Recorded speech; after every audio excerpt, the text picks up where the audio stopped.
This is the Ideation Project, Season 1, Track 3.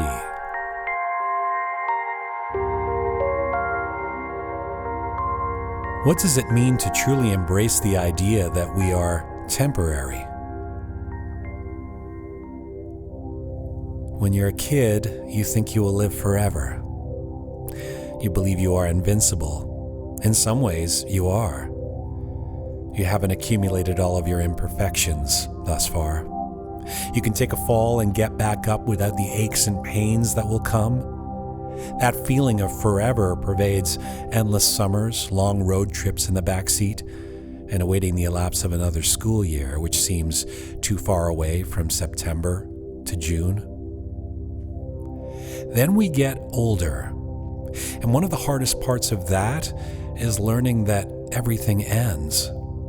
This may seem obvious. It makes sense that we recognize our own mortality as we get closer to our expiration, but it's no less challenging a revelation. We eventually all learn that nothing is forever. Not your muscles or your fortune or your social media status. We are temporary, hostages to time, captives to a life that will change on a dime. So what does it mean to embrace the idea that we are not eternal? How do we come to terms with our impermanence? The reality that, in the words of the late George Harrison, all things must pass, and that all things do, and that you and I will too. Maybe there's something to be discovered in the impermanence of our heroes. Whether it's a father who's now gone or your favorite musician who's passed on, it's like our own transience becomes even more apparent somehow when we witness the ending of our idols. Even as we accept that we are mortal, we exist in hope or expectation that those who've most influenced us will live forever. This comes to mind on the week of the first anniversary of the death of Prince.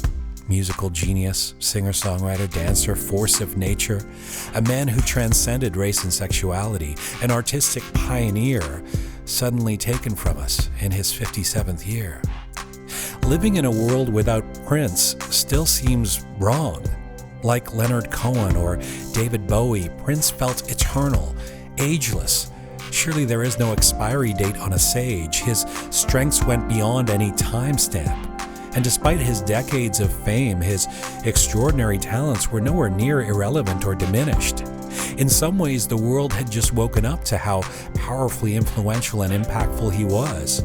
Prince changed the universe. He made it okay to be unique and different. He made it okay to flout convention. How do you even memorialize a man who so defied categorization? Prince represented creativity without compromise. His prolific output matched his outsized talent, his seductive rhythms, his chops on the guitar, his astonishing moves, his gift for melody. How does all of that end? And how do we come to terms with his impermanence? Why this shining star? How could he also be fleeting like the rest of us are? It's more personal than just the legacy of a creative giant. For many of us, a connection with an artist like Prince or Bowie or Leonard Cohen has always gone beyond admiration. They were actually part of us. They informed who we are, our personal politics, our creativity, our fashion and styles. Through them, we learned about everything from conviction to addiction to individuality. They were signposts of our formation and talismans of better days. What are we in their absence? How much clearer can it be that we are not eternal? And what of new generations who will never directly know our heroes' magic?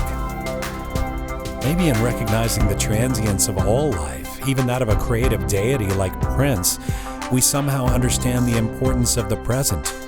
Maybe it's that we respond to impermanence by knowing that life is an ephemeral journey, only undone if we elect to stop growing. Prince never stopped innovating. He never stopped being in his prime. It makes no sense for him to be gone. But in the words of the late Steve Jobs, no one wants to die. Even people who want to go to heaven don't want to die to get there.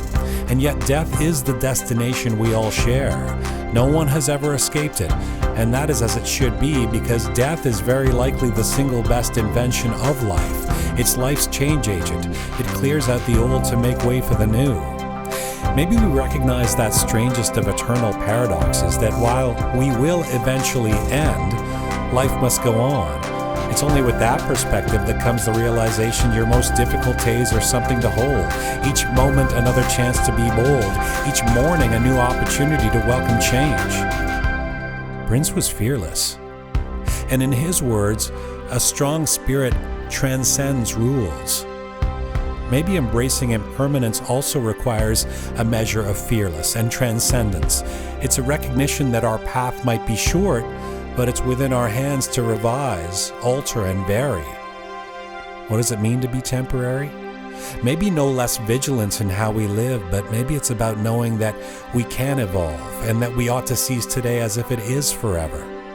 Maybe embracing impermanence is revering what we've had and celebrating in this moment examples of what humanity can really do. Prince Rogers Nelson, this one's for you.